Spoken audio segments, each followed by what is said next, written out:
Hey, it's Ian Koniak, and we are about to hear one of the most innovative fireside chats that I've ever had. I've been interviewing sales thought leaders for the past few years, and this was one of my favorites, and I'll tell you why. It's because it's with one of my clients who is overcoming severe imposter syndrome. He worked for a company called Microsoft. I think everyone's heard of it, and he had a huge bag to carry. And I've coached him for 2 years.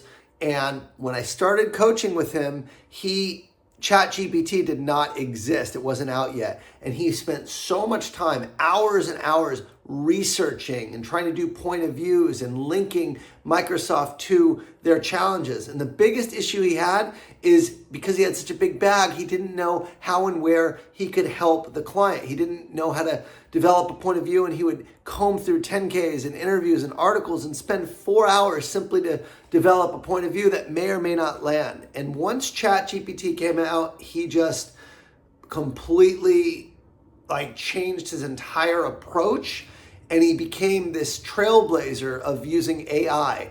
And he used it to develop these very tailored point of views, and he started taking them to senior executives at his accounts and successfully booking meetings that were significantly more higher conversion than when he was doing it on his own.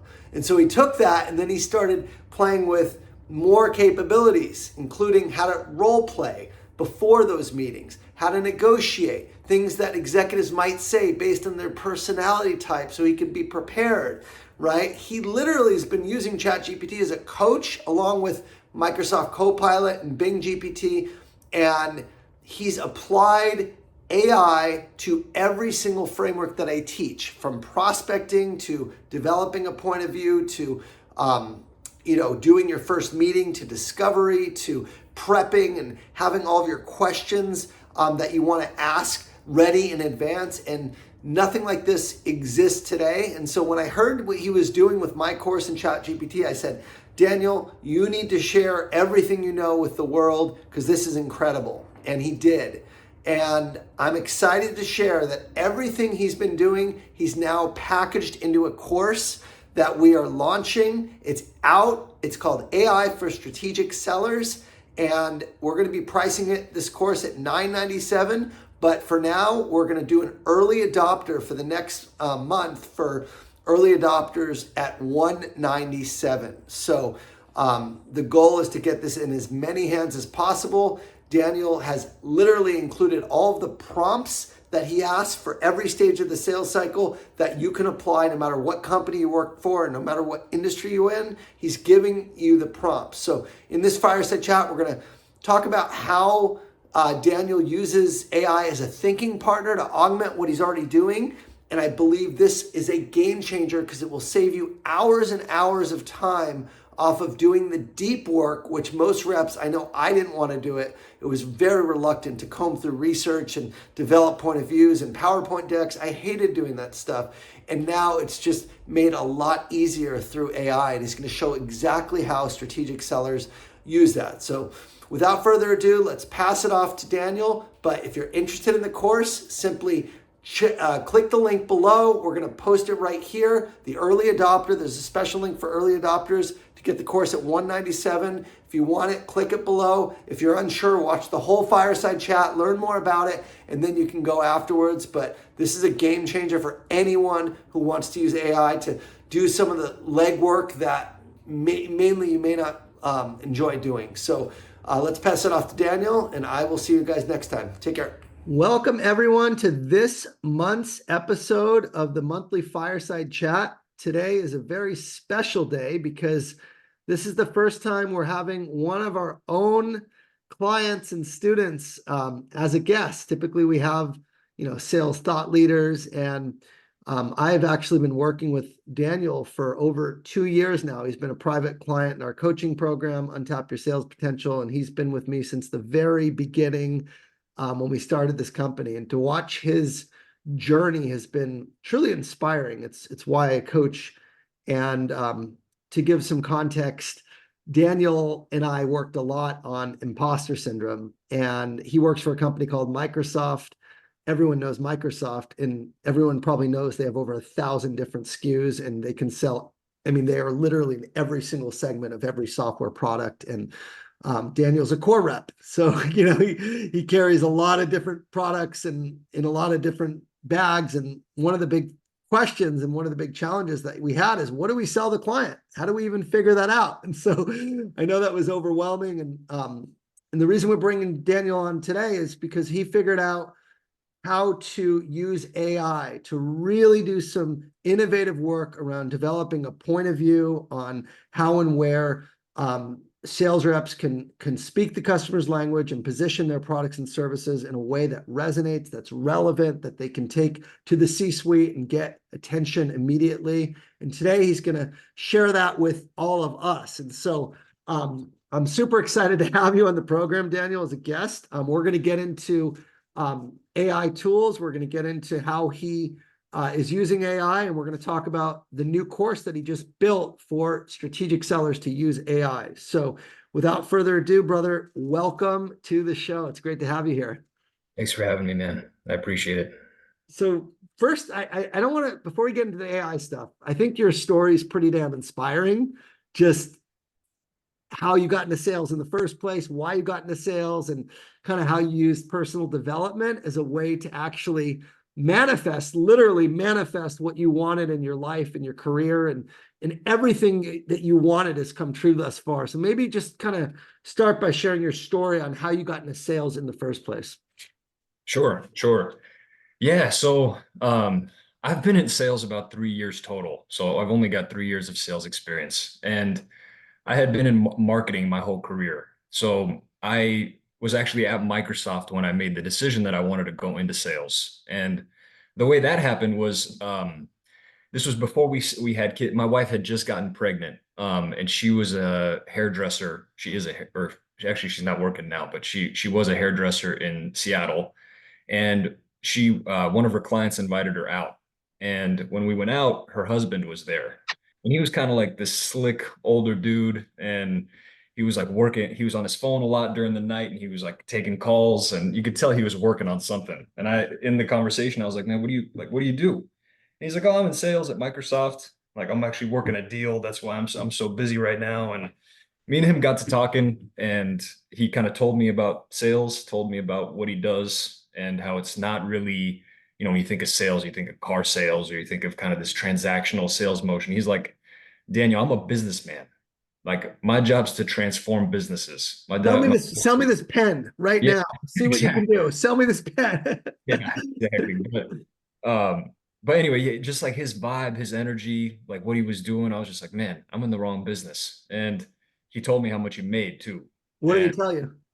I mean, he told me he's like north of 600 a year. Like Wow. and I was just like, holy, I was like, are you serious, Did he man? just volunteer that? Here's how much I make. How did it even come up? Did you ask him? I asked him. Yeah. Because me and him built a relationship, and, I'm not shy. I wanted to know. I was super curious. But from there, I mean, I had been already into personal development. I think when I was like 18 years old, I was into Bob Proctor, Tony Robbins. I got into visualization, manifestation. I was journaling a lot. And I was thinking, man, sales is the perfect thing for that because, you've got a goal, you got a quota. So there's your goal, there's your things you can manifest. And it was kind of I felt like I had that alignment. And after that time I met him, I made a decision that, I'm going to go into sales. And I have no sales experience, but if I learned anything from personal development is like all you need to know is like your vision, have a vision, make it clear. What do you specifically want? So I kind of created exactly what I wanted. I wanted to be in sales at Microsoft, selling business applications,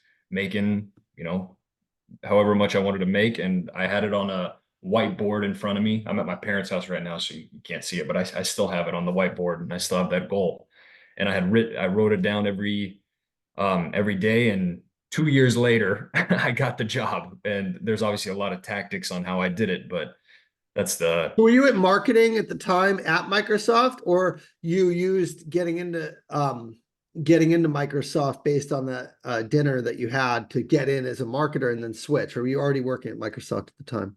I was already at oh no, I believe I had just gotten into Microsoft, and I had Got it. just met him. So, but it was still a huge jump because I had started applying and reaching out to people, and people are like, dude, you have no sales experience. You're applying for roles that people in the role have 15, 20 years of sales experience, and you got a $3 million bag. You know what I mean? So, Go so just like, just for the sake of, the listeners, I know we're going to dive into AI, but like what kind of like rejection or process? You said 2 years later I got there. What did that actually entail? Because that's, I think, a powerful story of perseverance in and of itself to get into sales when everyone told you, you have no experience, you can't do it, to get into software sales without going the BDR route or having to go somewhere else. Kind of what did that journey look like? Because I get that question a lot. Like, how do I get into tech sales, or kind of what do I have to do to show I'm worthy of being a tech salesperson when I don't have that experience?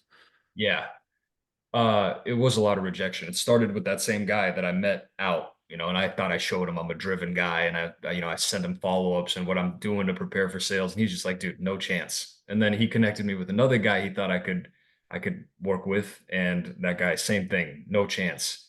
And I started reaching out to people. What I did was I kind of identified, Microsoft's so big, so I needed to identify what product I have experience in or what I needed to sell. So, and I was implementing Dynamics at the time internally at Microsoft. So I was like, okay, perfect, Dynamics, that's my product.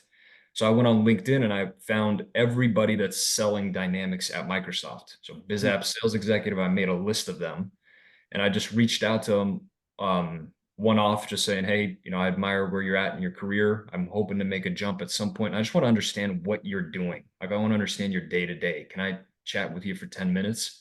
Mhm. And just a humble message, not like, hey, I want to roll or anything, just learning, networking. And I did that, and I probably connected with like, 50, 60 people across, year and a half. And through those conversations, I figured out what my gaps were. Like, what do I need to go get certified? What do these sellers actually go do? What do I need to be an expert in? That's how I found you, Ian, at the time. Like, I started researching, strategic sales stuff, and you popped up. Um, and then once I got interviews, yeah, I didn't get a lot of roles because they were looking at my experience, but I expected the rejection because any time, like, even if you when I was getting out of college, I was making 32 grand a year, and I had set a personal development goal of making 100 grand a year. And Mhm. through that process, I had applied to like 40 jobs and didn't get shit. And then one day, randomly, I get a call from a recruiter that says, "Hey, I found your resume on something. What are you looking for?" And I was like, 100 grand a year plus bonus plus benefits plus stock options. Yeah, Mhm. because I had it on the top of my mind, and I got that exact job from her, and it Mhm. manifested. So through that, I already knew I expected the rejection, but I knew it was coming because the vision was clear. And so you just asked around, and eventually someone said, "Sure, yeah, we'll take a chance on you," because For the you sales side. you had gone through and started getting the certs and getting getting prepped for the next role. So you're assuming the next role even kind of before you have it. Yeah, so I had gotten connected with all these people, and then one guy took a lunch with me in the Seattle area. Mhm. uh, I had a lunch, and he's just like, "Hey, I have to actually have like one of my persons I worked with. He's a hiring manager, and he's in the biz app space. You should connect with him." And his name was Scott Mangelson. And I connected with him, and he's just like, I don't have anything open at the time, but like, let's stay connected. And 6 months later, something opened up on his team, and he thought of me for the position. And through that 6 months, I had like been continuously following up, sending him podcasts I listened to or helpful things, or hey, here's how I've been thinking about it, just kind of staying top of mind. And yeah, I dang. think there's a lot to be said, and just to kind of sum up, number one is knowing what you want, having it written down, looking at it every day, and that just keeping that goal like front and center, and then talking to people that are in the role to understand how to get in, upskilling yourself, right? Upskilling yourself in the meantime so you can show people, hey, look what I'm doing, and then being patient and trusting the process and knowing your time's going to come eventually and just trusting. I think Yeah. a lot of people are looking for the quick fix. They're looking for that quick result and they give up too soon. So I think it doesn't work that way. It's amazing what you can do in 10 years over time if you show up consistently, but people think they're going to get those results in 1 or 2 years. It just doesn't work that way. But let's transition to now we're in sales, you get the job. When did you decide to hire or join our program? How far into the role were you when you decided to work with me? I was a couple months in. I think I had just started and it just happened that you were launching it on LinkedIn. And I was just like, I had made no money from sales yet, but I was like, man, I got so much riding on this because my wife was about to give birth and we didn't really want her to work anymore. And I was like, the earning potential's here. So let's go all in. You spent money that you didn't necessarily have Yep. to be in the program. Yep. Most people say, I can't do it because I don't have the money yet. What was your kind of mindset going into that? Well, I Because was just thinking, I mean, that's a pretty big leap if you haven't been making the money. How are you thinking about like why should you invest before you have the money to invest? well, to me, I just thought like, the earning potential in this role is like, you can make 400, 500 grand. Mhm. If like base is, I don't know, 150, like if I spend 6 grand and I can make 300 grand more, that's like, what are you talking about? And Yeah. in my mind, I'm just like, that's what I'm going to do. So Yeah, and again, I don't. I mean, I'm obviously very biased on this because I have coaches. Everyone in this call is, in the coaching program, but I think people are really very narrow-minded when it comes to investing in themselves. They'll spend 6 grand on furniture or cars or, home improvement or whatever. But when it comes to spending money on your own development, it's like, oh my God, I can't do that. But if you count how much booze you drink or pot or whatever, it's like way more than that. But top people that are elite performers, they all have coaches, they all have mentors that they're investing in across the board in athletes and business and sales because they're thinking about it like you're thinking about it early going on, which is if I spend this money, it increases my earning capacity and I don't want to spend years trying to figure it out. So I just want to commend you for that. For anyone who's never had a coach or hasn't had experience, kind of just share your top one or two key things you learned after coaching for 2 straight years and being super involved. What would you say for anyone just to kind of embark your wisdom of what you learned in case they maybe can't afford it or don't want to pay for it for whatever reason? yeah. So like I said, I've been in personal development, like I had been into personal development for a long time, but I was never joining mastermind groups or being in groups. So Ian's program was really my first time joining a group. And I think one of the biggest takeaways is the power of being in a community and in a group because, you're the average of the 5 people you surround yourself most, so you surround yourself with all these winners, you're going to gain by osmosis, you're going to turn into that winner. Mm. And also just the way that high performers operate was a big takeaway, Ian, seeing like how you schedule your calendar, the 12-week year, like your operating system, and then like the results that come as a result of that. That's something I've adopted. Um, and then the mindset piece. So like one of the biggest things you teach is like that inward versus outward mindset. Mhm. And what I've found kind of like in the first couple of years, in the first year and a half when I first was struggling, was I was inward mindset. I was so worried about, how am I coming off? I still don't understand what the hell I'm really selling. I still don't understand the business. Like, but it's like sales is an energy game. If you show up and you're there to help, like you always talk about, even before you open your mouth, you can already feel that from the person, you Mm. know? And I think that was the biggest takeaway. And it's, seeing that example from you and implementing that was big When you too. say it's an energy game, can you just go a little deeper on what do you mean by energy game? Yeah, it's Is well, it's it like is it in your intention game or is it an energy game? Like literally like energy. I think it's both. I mean, it's I mean, you ever like if you're walking down, like let's say you're walking outside and it's dark and you just feel like the hair on the back of your neck stand up, like you feel something's off. Like what is that? What is that feeling? Why do we feel it? We don't. Downtown LA. Yeah, exactly. Or downtown Seattle. Yeah. So it's like that's an energy thing. I think that's like the negative side, but like the same thing is with positive. You show up on a call with somebody and he's just there, he's present, or whoever it is, willing to help. Like you feel that from the person. And Mm. um, so that's what I mean by energy. And then I think intent is very similar to that. Like what's your intention? Um, that's kind of the same thing as energy. But I think it makes a lot of sense. And I think people are relying a lot on tactics more than ever. You Mhm. know, what do I say? What questions do I ask? How do I handle this objection? And tactics have nothing to do with impact or effectiveness in selling. Um, and I can't emphasize that enough. It's genuinely, do you like the person? Do you trust the person? Do they know what they're talking about? Are they here to help me? Are they going to be straight with me, direct, honest? It's a conversation. And that intentionality of just being able to sit with someone and say, how can I help you? Here's how we help other customers. Would love to see if there's areas that we can explore and if it makes sense to discuss further. If not, no worries. Like that detachment is the energy that I think both of us are really focused on. Detaching from your own outcome and attaching to helping them. Mhm. Yeah, that's the goal. That's the goal. I'm definitely not, like I said, I'm only 3 years in. So this stuff is like the stuff I'm working on day in, day out. One day I feel great. Well, I'm it's a performance sport. You're yeah, judged on quota. It's not yeah. like this is easy. But Mhm. that's the energy which actually customers want to work with and buy with from their partners. That's what makes you a trusted advisor, is that you're not trying to out there to push your own agenda.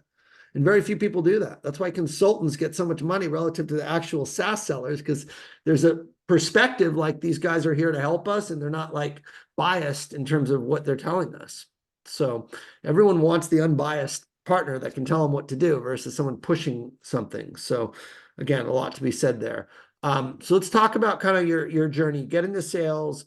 I know because we just started and you were all over the place, man. You were just like, I don't know what I'm doing. Like, I need all the help. Like, where do I start? Tell me kind of what that was like coming into Microsoft, selling software, selling a very big bag. I called you a core before, but I know you're the Dynamics, but the Dynamics doesn't sell just CRM. They sell ERP. They have the Azure products that attach to it, the Power Apps. Like there's so much you can do when you carry Dynamics that it's like selling Home Depot, not selling like a hammer. You can build anything. So kind of tell me what you were struggling with at first in terms of carrying such a big bag and what it was like early on to kind of figure out how to help the clients and how to develop kind of a tailored point of view, knowing that you could pretty much do anything for these clients. Yeah. Believe it or not, because I was in your program, you kind of gave the framework on how to approach sales. So I had success early. Like I was able to prospect and, create emails and prep for meetings and like I found deals and I hit my number the first year and I got promoted. But the thing that I struggled with most was just like the mindset internally.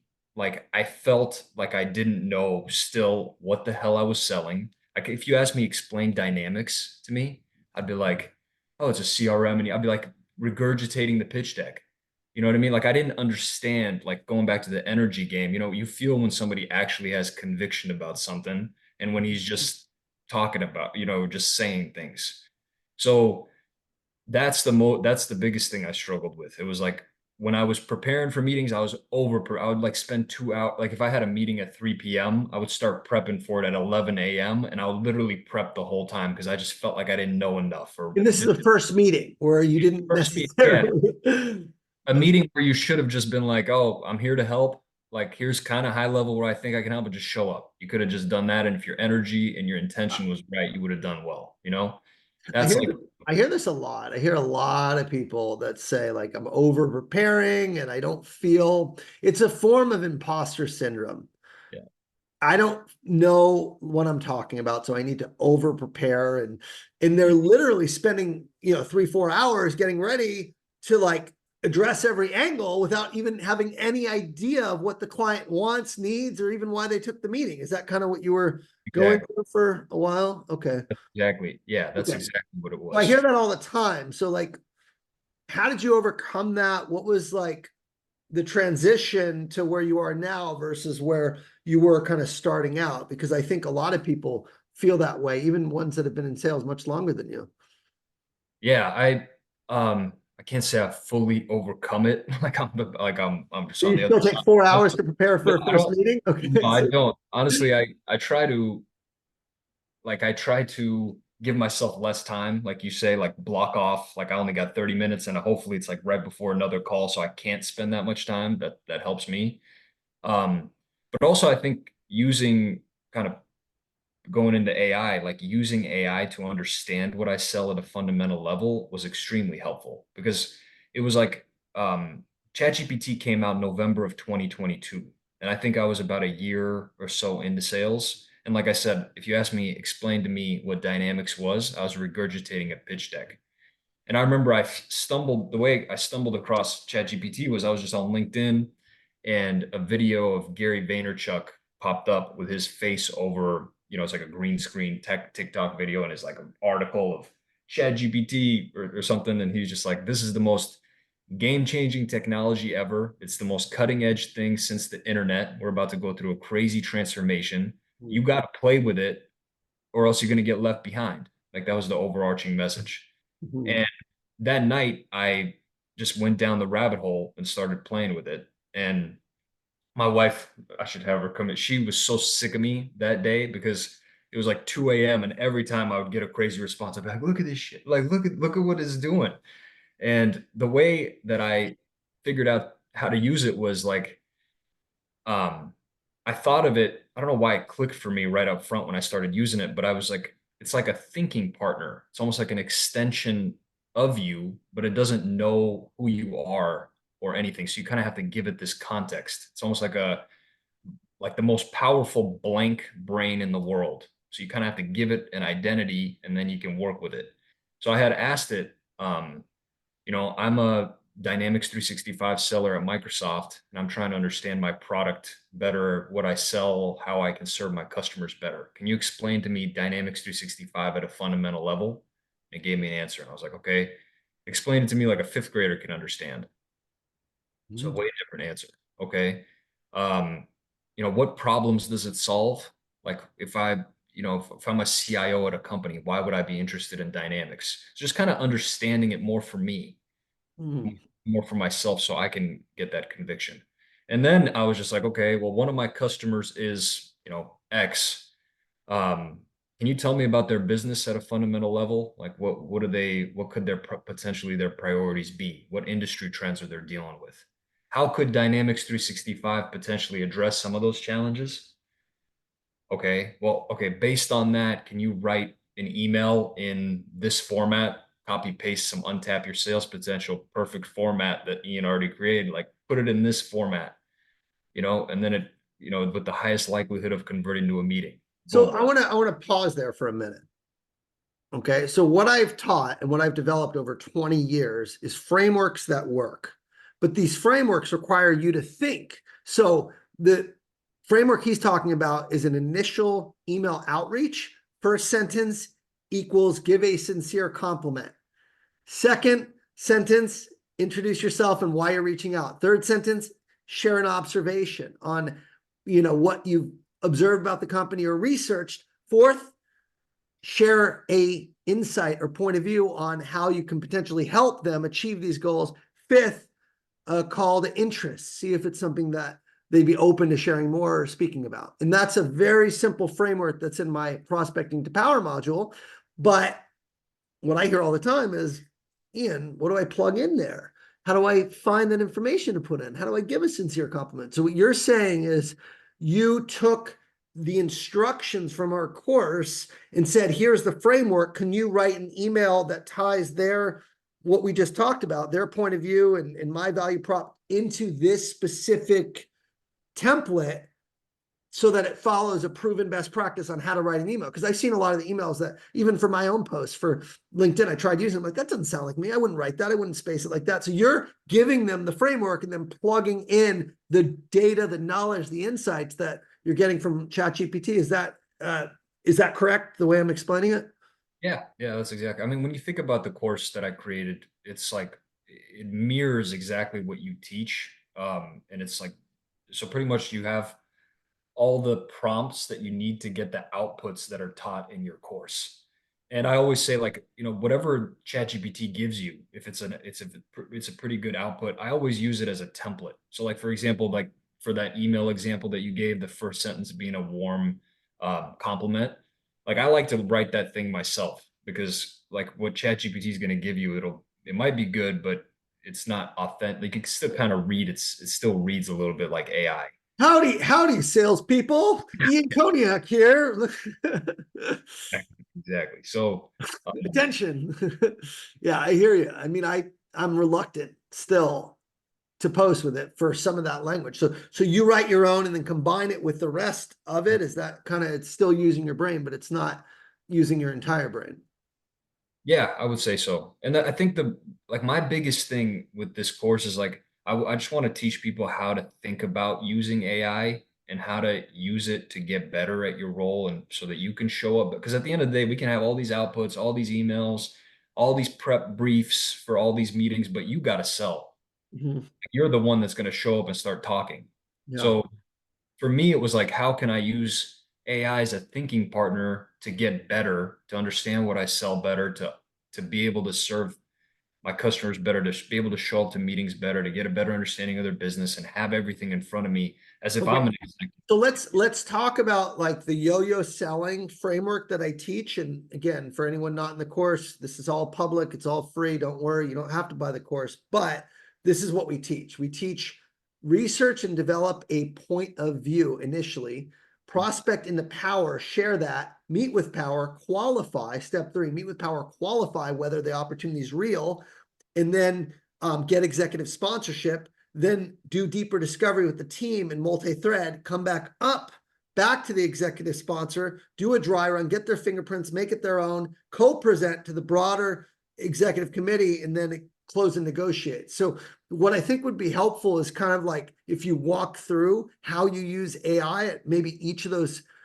stages, or at least a few of those stages, so people have an idea of like how you're thinking about it. Because I know you're doing, I'd say probably more than 99.999% of the all sellers, any sellers I know, haven't even scratched the surface of what you're doing, brother. So kudos to you.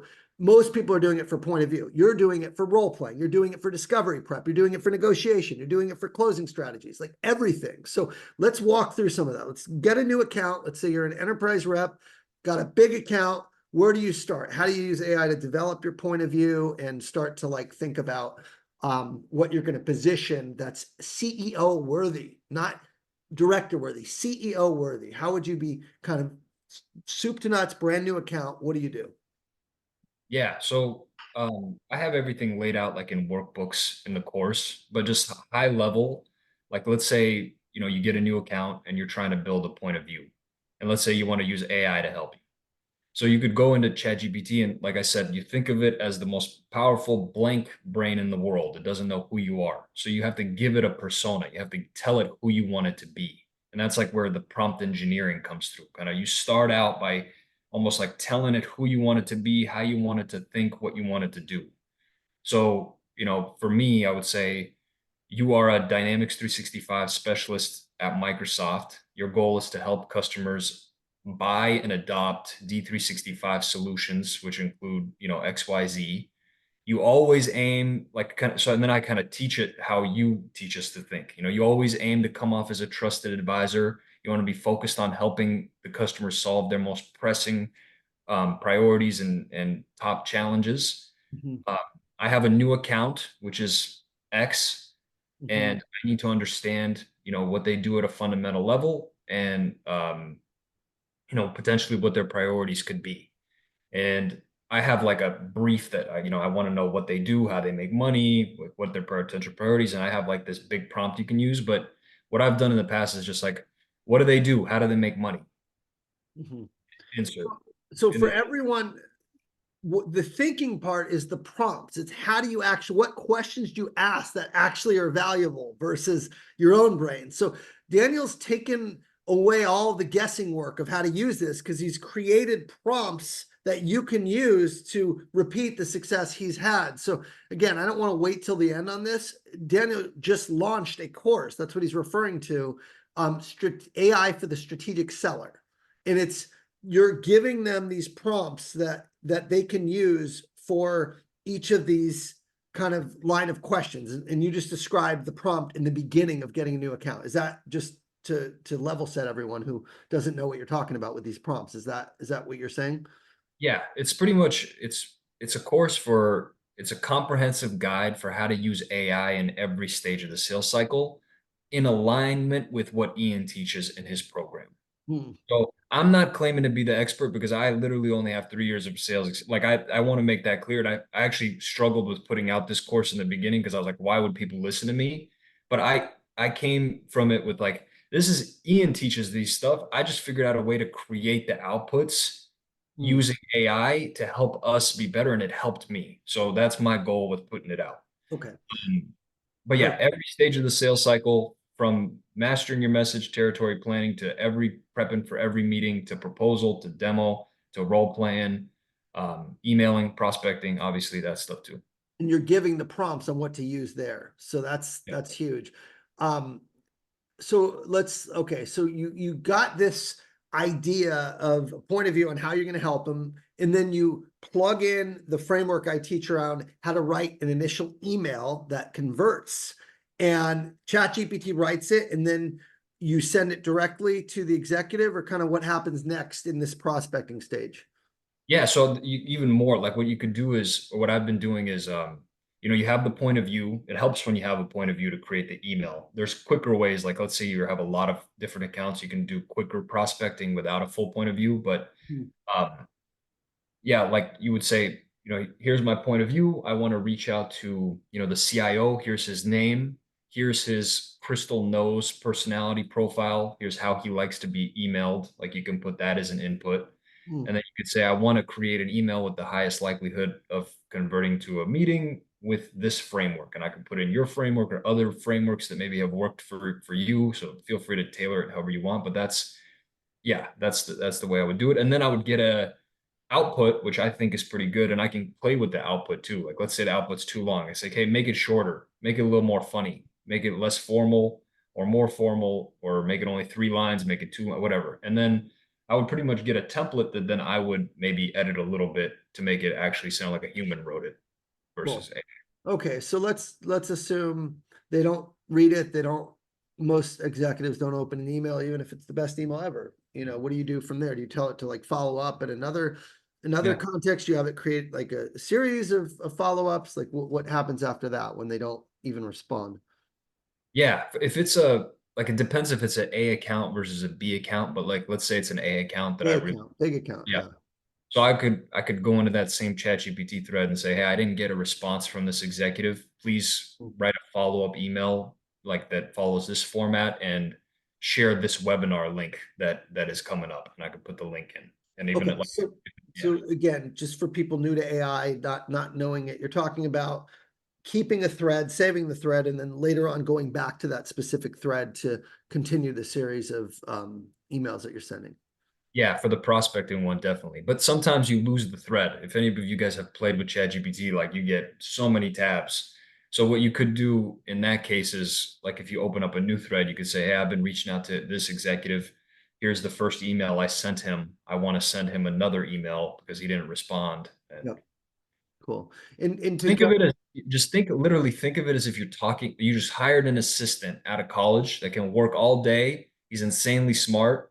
And, but he doesn't know anything about what you're doing every time. yeah, So you tell it who you like, hey, this is who you are. This is what you're trying to do. Here's what I need you to do. yeah. So what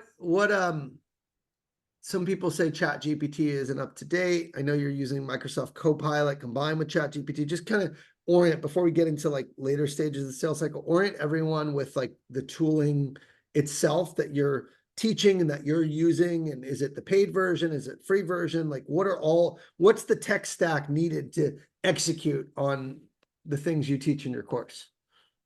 Yeah. For my course specifically, I just use Microsoft Copilot, which is like the Copilot in Word, PowerPoint, like that Copilot. And then also, if you go to Bing.com, like pretty much the Copilot built into the search engine. That's what I call Copilot too. Mhm. I used to call it Bing Chat, but that's the one that um, it's connected to the internet, so it has the most current data. Like, so if you're trying to figure out most current event news on your account, I would use that versus ChatGPT, because ChatGPT is, I think their database is only up to 2021 or maybe later now, but it's not current with the internet. I think unless you use some kind of plugins, and I don't know. I've just been using both of those in combination because I like that. Bing gives you sources, like where it gets the data from too, like it pull from McKinsey or different studies and stuff. And then I'll use that to feed it into ChatGPT. And the reason I use ChatGPT is because it doesn't have well, I don't know. I haven't ran into a character limit yet. I've put like 20-page prompts into it and it works. So and you can put attachments with You're getting data current from Bing, and then you're cutting and pasting that text into ChatGPT for it to analyze, or can you actually grab the up-to-date articles that Bing surfaces and plug that article into ChatGPT, and they can do it that way? depending on the use case, but I've done both. Like for example, one of the modules in the course is creating your B sequence, and it's like, seven email sequence that you want to use to scale across your B accounts. And in that sequence, you need to, reference customer stories or things like that. I've literally taken just a customer story from the internet and like copy pasted the whole customer story into the prompt and say, hey, this is the customer story I need you to use. Here's the link. And like, Got it. Got it. I that makes total sense. So you're getting the latest data and then you're plugging it in, so you don't have the character limits and you get the power of ChatGPT, but the current data of Bing. but From also, sorry, but also what you could do is like for quick prospecting, for example, like you don't want to build a whole point of view. You just have one account that maybe they like looked at a webinar or something. You just need to reach out to them quick. Bing is great for that. You could just say, hey, I'm a dynamic seller. One of my customers just engaged with the webinar. Here's the customer. Please create an email in the following format hmm. and have Bing do it, because it'll do it and it'll look at the most current data for the account and you can use it that way. Makes sense. Um, I'm excited to to dive in deeper. I'm not doing B2B prospecting anymore, but man, it's I wish I had this 3 years ago when when I was selling to enterprise accounts. So you get the meeting, you get an executive saying, yeah, this is great. Let's meet. How do you use ChatGPT to or Bing combination thereof to prep, to do your prep? What do you do now that you're used to take hours, 4 hours? What does that look like for you now, going into a new meeting, first meeting? Yeah, like for example, I have a prompt that I use. Like for example, it's an executive discovery, and I would again think of it most powerful blank brain in the world. I tell it, you are a strategic account executive at Microsoft. You have experience helping companies digitally transform through ERP modernization. Your goal is to help customers buy and adopt Dynamics. You want to come off as a strategic advisor. You have a call coming up with the VP of supply chain at Walmart. Your intention is to, and then what's our intention, or what's the intention that you teach in your course, right, Ian? Your intention um, is to understand the top priorities of the senior executive, determine whether they have a need or problem which you can help them solve, or a priority or goal which you can help them achieve, and gain sponsorship to proceed with deep discovery. That's your goal. So you You're told, literally putting that in the prompt. yeah, yeah. You're telling it exactly because it doesn't know. You're telling it exactly what you want it to do, who you want it to be. And then I'll say, I need you to prepare me for a call by generating an executive brief in the following format. And here's the information that I need to know going into that call. I want a business overview of what this company does. I want to know about the attendees in the call. I want to have my intent written out because I like to write my energy and my intent before going into calls. I want to have a clear point of view for how we can help their business, focused on the problems we solve and the outcomes we can deliver, and some insights I can potentially share with them. I want a relevant customer story, and I want 10 questions that show curiosity, trust, and understand the top priorities of the senior executive. And then I want objections that I could potentially hear, um, and a talk track, potential next steps. And I just say like everything that ideally I would want in that call, Mhm. have ChatGPT help me create that brief. And pretty much so I can go in like I'm an executive, like how like president of the United States goes at. They get a brief. I'm thinking back to like my big executive meetings. So you're kind of like double dipping here because I spent 20 years developing these frameworks and what to do and how to ask the questions and what works. And you've just accelerated the process massively by putting AI into it. Because I'm going back and remembering how long it took to prep for these meetings. Like, what do I want to know? What are the questions I'm going to ask? Going through their 10K, looking at the roles, finding the customer stories. So all of that legwork to establish credibility, prep. You're condensing and accelerating by taking all the things that I've basically said, here's what you need to do to prep, and plugging it in and letting them be a assistant on steroids to get that work done for you. Yeah, yeah, pretty much. I'm But I like, think that, I'm but pretty the mind blown right nuance, now. it's Go it's ahead. great. It's Yeah. amazing. But the one thing I want to note is that it's easy to create the output. Now you have the brief, but like I said, we're still selling. So we got to go into the call with the conviction of everything that's on that brief. It's not going to make your personality different. It's not going to write the order for you. It's not going to do the discovery. It's not going to take them out to lunch or dinner or whatever. Like, of course you have to sell, but this is the stuff reps don't do. This is the legwork that separates the good from the great, is the research, the prep, the planning, the writing out the questions. And it's just not something that people know how to do well. They like to go and they know their product, they can demo, but like learning about the client, coming with the point of view, being very relevant, prepping your questions, very few people do that. The ones that do are making north of 500K. They all are. And it's just the deep work. We're talking about doing the deep work, not all of them, but the ones that are making north of 500K, they are all doing it. That's not everyone doing it makes north of 500K, just to be clear. But that's what you have to do if you want to be a top level seller. You really need to be embedded within the client and know their business as well, if not better than they do, at least pertaining to the areas that you solve for. And that's what you've made a lot easier through this course. So let's I think I get the gist of it. Maybe one more use case of like prepping for negotiation or closing that you can share before we open it up to questions and talk about the course a little bit.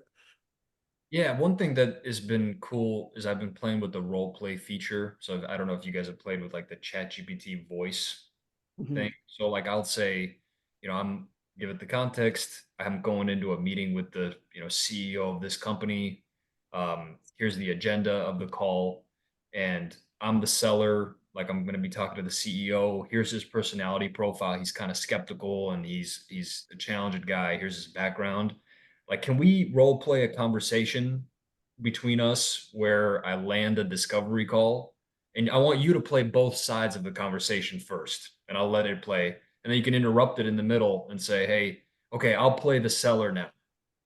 Um, okay. And then say, like, you're talking, and then you can say, you don't know how to answer the question. You can say, okay, how should I be responding to this question? And it'll tell you. So you can kind of have a conversation with it. And that's been nuts. And it's just been helpful for me because I feel like nobody really role plays anymore. At least I haven't. No. And imagine the time to go back to listen to a recording. What do they do well? What even all these recording tools that have insights are not nearly doing it for the prep. They're doing it after the fact. They're reporting the news. They're not creating the news. And I think it's huge. How has the response been for that first meeting? So you come up with the point of view, you come up with the questions. How is it landing with the customer in terms of relevancy or just general interest when you come prepared like this? What's been the response from customers or prospects? Yeah, I mean, it's been like I said, it's the energy game. It helps me show up more confident and Ooh, in turn like I think less about, oh, it's amazing point of view that ChatGPT developed, and it's more of yeah. how does it impact me as the seller? Like I know exactly what I'm talking about now and I understand it and I have Gotcha. conviction. So it makes you feel more confident, which in That's turn it. gives them confidence. I say sales is a transfer of energy from you to Yeah. them. Your excitement, your belief, and your ability to help them is what they will pick up on. It Yeah. doesn't matter if the customer believes Yeah. that you can help them. What matters is that they believe you believe that That's you it. can help them. Literally, it doesn't matter what you're saying. It's your energy, your passion, your excitement around your ability to help them is what will get them to want to work with you. And Yeah. that's what you're talking about right now. That's it. The Yeah, beautiful I thing. think Go ahead. yeah. I think the course, like with some of the value that I've like, all right, you're going to take this course. What value am I going to get? What have been the results? Like, it makes prospecting a ton easier, a ton easier. You can create your B sequence like in half the time, and you can create that thing to scale. Like, and I've been landing meetings with the emails for those, but like a lot of the prep stuff is for you. It helps you it helps you be better it helped me be better as a seller, I felt. So um it's all about that. And then obviously like saving time, like creating your proposals in half the time, creating all that admin work stuff is just save time there. So yeah. Awesome, brother. Awesome. So last question is, we just launched the course yesterday. We've already sold 33 seats of the course. And for everyone on the call right now, it's all free. I think Nathan was asking, how do you get your hands on the prompts? Go into untapyoursalespotential.com and go check out AI for Strategic Seller. Every one of the modules has the prompts as a download next to it. So it's already in there for everyone who's a bronze, silver, or gold member. But for the public, let's talk about this, because I think, honestly, it's, not to exaggerate, but the best value of any course anywhere for any seller. And I mean that. So talk about how you priced the course versus where it needs to be and why you priced it that way and how people can get a hold of it briefly. And then we'll open it up to questions. Yeah. So I'll tell you, it took me a while to create this course. And like I said, I had like a little bit of that imposter syndrome. And I also, the name of the course at the time was like, I was thinking of like ChatGPT for sales, a comprehensive guide for sales. And it was kind of like a name that wasn't ringing. And, probably like a month ago, I was walking outside and I was like, man, I need this course to be I need it to be valuable. I want it to be like, I want somebody to be able to pay $2,000 for it. So what does it need to be that valuable of a product? And that's when the name came for me. I was like, oh, it's got to be called AI for the Strategic Seller. Like that's fresh. That's going to be a good name. So it's like this product.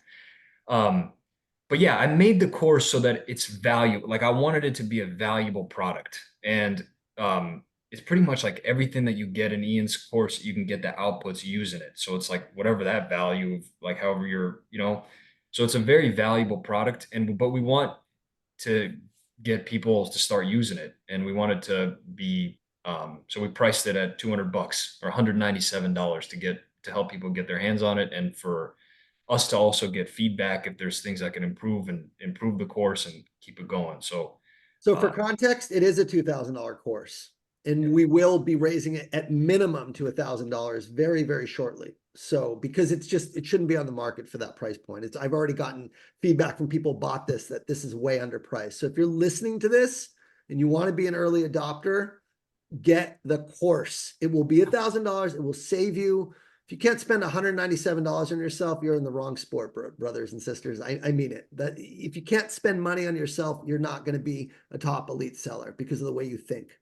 And I know that sounds hard to hear, but it's true, because top sellers think of themselves as athletes and want the help to accelerate their career. And this is priced where everybody could get it, whether they're a BDR or a seller, and it's vastly underpriced. And so Gotta go. the plan is to raise it to 1,000 and then to 2,000, because we're going to be adding to the course continuously, and it will pay off for people who do use it. And it takes all of my content. My stuff starts at 3,000 minimum for my bronze course. So get your hands on this ASAP if you are interested, and you can start immediately seeing the value. And I appreciate you putting this together, because nothing like this exists on the market today. There is not a single program that has any of this content. There's little pieces of how to use AI, but something that stitches all of it together for the whole sales cycle is non-existent. So man, I'm proud of you, brother. And one more thing I just want to say for everyone listening: who would think that Daniel wouldn't be successful? I don't think there's anyone listening that would think he wouldn't be successful. And it's because of the way you think, because of your commitment to your own career, because of your commitment to being resourceful, playing with things, running your business like you're running your company. And that's how, again, the elite top sellers think. And that's why I'm such a big fan of yours and such a big believer to give you a platform to build this thing. So thank you for being you and for working on yourself and providing for your family. You're already over your number for the year, and you still have a couple months. Is that right? Your second year, you're already crushing your numbers. Is that right? Just want to make sure people know that this works and that it delivers results. Yeah, June 30th is the end of the fiscal year, and I'm already at my number. So yeah. Yeah, now it's all bonus. All right, Maybe. let's open it up for questions. First question I see is in the chat. Clara asks, how do you leverage AI for current accounts where you have more context about how they're leveraging your solution without sharing any proprietary or private information? That's from Clara Brissy in the chat. Yeah, that's a great question. So if you sometimes what I've seen, like Microsoft, for example, has like internal GPTs that where the data's private, and like you can even see when you open up Bing for Microsoft, you can see um, like enterprise data is protected, so you're kind of safe in that environment. But if you can't share that, which you could say, you just don't put the company name. Hey, I've got a customer that is using Dynamics or whatever solution in the following way. Here's what I know about it. Make sure you're not putting anything, just for you to get an understanding, kind of whatever output you're trying to get. That's kind of how I would do it. Cool. So just mask the customer name. Yeah. Cool. Our next question is from Shane O'Connor. Shane, if you can, yep, go ahead. Daniel, this is awesome. I can't wait to get stuck in. I've been playing around with GPT since the mastermind and have had some success, but nowhere near your level yet. So I can't wait to try out some of the content. I'm just curious, more from a technical perspective within GPT, do you create like a working profile? It sounds like you're inputting the data every time, but do you have like a working profile for you or your company that you're querying against, or is it generally like net new, you're setting up the scenario each time? Yeah, so there's a way I have done both. Honestly, I just have these prompts now with these workbooks, so I just do it fresh every time because I have my prompts built out, so I don't really worry about it. But you can create your own GPT if you want, like if you want to use your own like your data, PDFs and stuff, or you can in the bottom left of ChatGPT, there's like a custom instructions thing, so you can kind of give it the persona you want it to always have. Um, you can do that. I've done that before, but you just have to. I'll use ChatGPT for all kinds of stuff, so I'll sometimes not want it to have that persona. So you kind of have to check it off and different things. But um, in all honesty, I just use my prompts that I have created, and I just have it. I have it there. Lovely. And just a follow-on question to that, does it read PDFs well if I'm like, pumping in an annual report? I'm just a little bit skeptical. Is it getting the information I need, or is that again in the prompt itself to extract the information you need? Yeah, I think there's a limit to depending on like the size of the PDF you put in. I don't know. I don't know how good it is. Like I said, I sometimes I use these prompts to just get a high level understanding, and then I'll still look through the real doc and stuff. You kind of Yeah. have to still remember that it's AI. You don't know. I don't trust it fully, but maybe test it out. Put the PDF and like ask it a question and see if it gives you the right answer. So um, yeah. Appreciate it, man. Thank you. There's a 10K analyzer that John Barrows talked about, or maybe it was Jake Dunlap, where you can plug in the whole thing in, and it'll pull out all the insights relevant to your product or service. So there's another AI tool that It's Perplexity, even Ian. Perplexity does it. Perplexity. Awesome. All right, we got our next question is from Daniel Schaefer. Go ahead, my man. Good to see you, Daniel. Good to see you. Thank you so much, Daniel. This was awesome. Thank you so much. One question I have in regards to writing down the affirmation, and give me an understanding. Is this something that you do on a daily practice? And since you have basically achieved the goal that you set forth for the past couple of years, what's your next goal? Yeah. I write it every morning. Every morning. I So in the past, it had been like one overarching goal. Like for example, like the 100K a year example was like, is this, I'm making 100K a year plus bonus plus benefits plus stock options. Then I'd put a line under it and I would write down exactly how I feel, what it feels like when I'm there, what I'm able to do. So I can like kind of be in that thing. And then I would meditate and just like embody it. And then I'd go about my day. So I would just feel like touch that energy and it was going to get closer to me.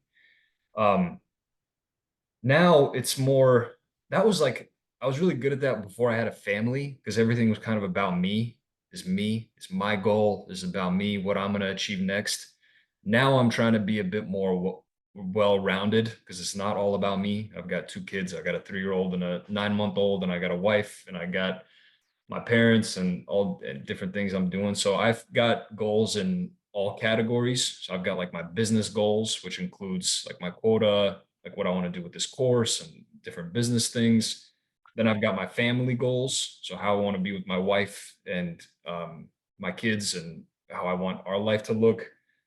Then I've got my health goals, my finance goals, and my learning goals. And I write those every morning, and then I put like 5 things I'm grateful for. So, and it just takes 2 pages, and I just write that every morning. Wow, that's great. And then how often do you change it? Stays the same for like a couple of weeks, or does it change it every day? No, it's the same. For this, like I do it in the 12-week year. So I do it for 12 weeks. So I got my 12-week goals that I'm writing down right now in all those categories. And that's like, I struggled with the 12-week year at first because it was like just one goal. Everything's around this 12-week thing, like just for work or just quota. So everything was there. Now it's like my 12-week year is a little bit more well-rounded. I've got family, I've got different things I'm moving, and it's just, I feel like it's given me more purpose because that's more well-rounded with my life. Congrats, brother. You're an inspiration to all of us. Thank you. Thanks. You are an inspiring dude. We have time for one more question. If anyone has it, if not, I will ask the last question. Anyone?